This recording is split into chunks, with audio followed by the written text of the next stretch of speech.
Okay, now in this class we talks about the electric current. In last class we talks about electric charges, some properties, quantization of electric charge, like charges repel each other, unlike charges attract each other. This all things, and the SI unit of electric charge, this one. Okay, so in this class we discuss about the electric current. What do you mean by electric current? We know that the flow of electric charges constitute an electric current. So how we define this one?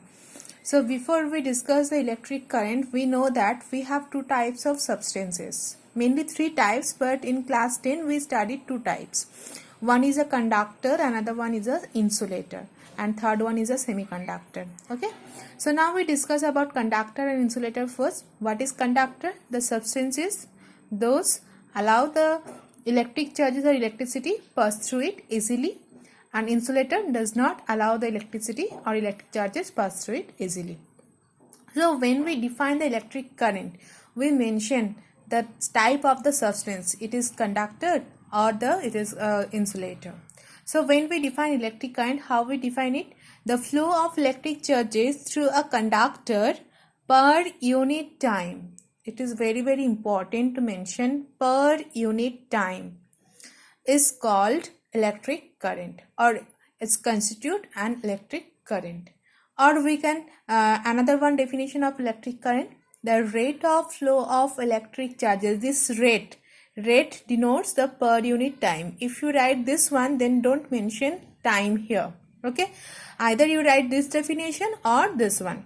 So second one is that the rate of flow of electric charges through any cross section of a conductor constitute an electric current, or is called an electric current. Is it clear? Now electric current has one property. What is that property? Electric current is a scalar quantity. But why? Later we discuss this one.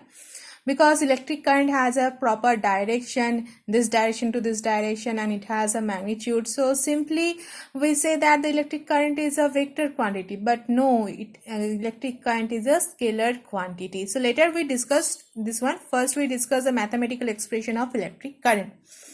Inside we know that as we increase the time, the flow of electric charges inside a conductor also increases. That means if we increase the time, flow of charges increases. If we decrease the time, flow of charges decreases. So it is directly proportional to each other. So here we write Q. Q represents the electric charge and T is the time. So Q directly proportional to T, or Q equals to I into T. So when we write proportional sign to equal sign, we have to multiply one constant term. So here I is that proportionality constant, and this I is called electric current. So from that definition we can mention I equals to Q by T, where Q stands for electric charge, T stands for time, I stands for electric current. Okay, so this is a mathematical expression of electric current. Now we discuss about the unit. How we get that unit of electric current. So the SI unit of electric charge in last class we discussed, that is Coulomb, because scientists Coulomb discovered this one. That's why the electric charge is SI unit is Coulomb. Now I equals to, from this expression, I equals to Q by T, and we know that the SI unit of time is second. So in place of Q we can write 1 Coulomb by 1 second. So the SI unit of electric current I equals to, we can write 1 Coulomb per second. In one word it is written as 1 ampere. Okay, Andrew Mary Ampere discovered this electric current. That's why we written over here second 1 Coulomb per second, that is equals to 1 ampere. So the SI unit of electric current is ampere. How we define, sometimes it will come in question that define SI unit of electric current, or define the unit of electric current. Okay, so how we define ampere, 1 ampere. So here you see that 1 ampere means 1 Coulomb by 1 second. Okay, that means when 1 Coulomb of charge flows through any cross section of a conductor in 1 second, then whatever the current is constitute from that charge, that is equals to 1 ampere. So how we define? Let's see. If 1 coulomb of charge flows through any cross section, you can mention this section of a conductor in 1 second, then current through it is said to be 1 ampere. Okay, so here 1 ampere equals to 1 coulomb by 1 second. This is it clear? So SI unit of electric current is ampere. This is the expression, mathematical expression of electric current, I equals to Q by T.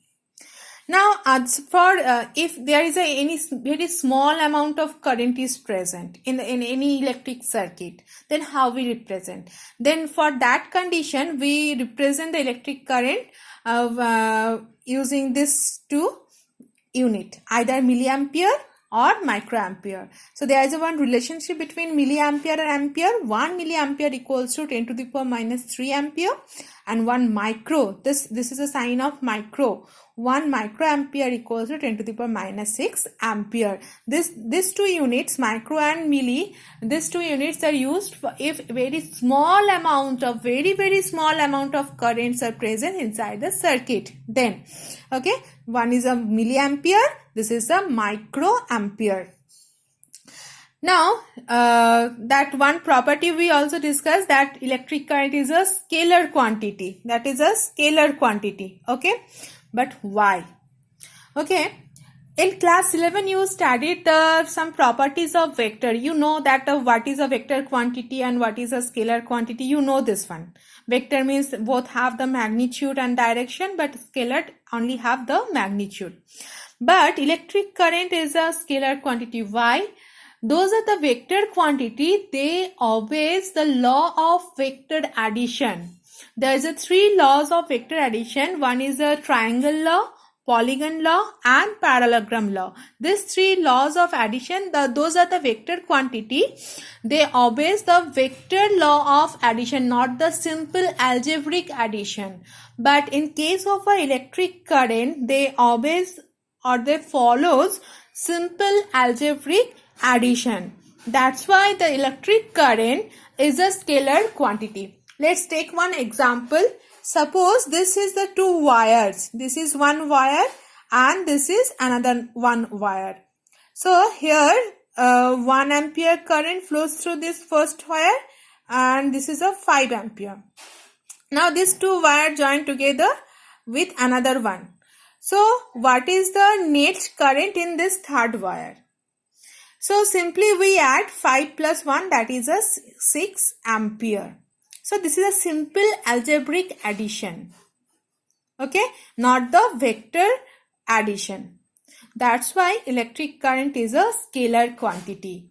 Okay, so that means because it does not follow the law of vector addition, it follows simple algebraic addition. 2 plus 3 equals to 5, 2 plus 2 equals to 4, 2 plus 7 equals to 9. Simple algebraic addition. That's why current is a scalar quantity. Is it clear?